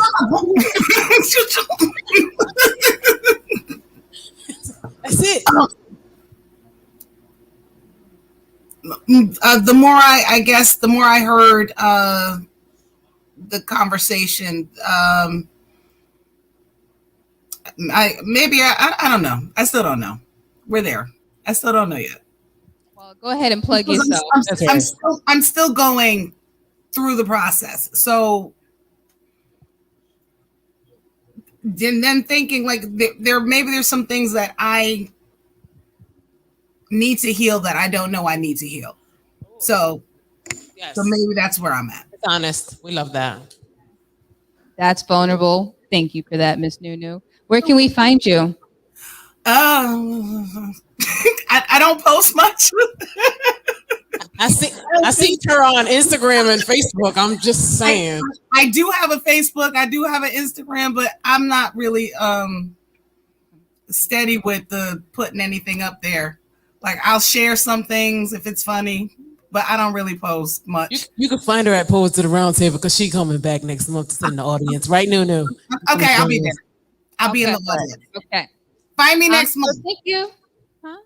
I know. I said find me next month. I'll write something. All right. I'm gonna hold you to it. Okay. All right. So, ladies and gentlemen, we are going to close this month's Post of the Round Table. Thank you all so much for being in attendance. We love you. Yes. Awesome. You guys did amazing. And what do we always say, Rain? Like, We always say we love you for no reason and every reason on purpose because we need no reason to love you. No matter the location, your color, your status, or your creed, you are loved unconditionally. Period. You guys all have a great night, and find us on Poets of the Round Table. Yes. Yes. Until next time. Shout out to having- Latin Escape. Latin Escape. Thank you for yes. having us. Right. Tolerating us. I mean, Oh. having us. Having My us. bad. I My can't bad. stand that word. I'm sorry. I'm sorry. Tolerate. No, I I do know. not like to, like, I feel like was just toleration is kidding. like it's like When am I not reluctant. kidding? Like nah. Okay. No, but definitely. No.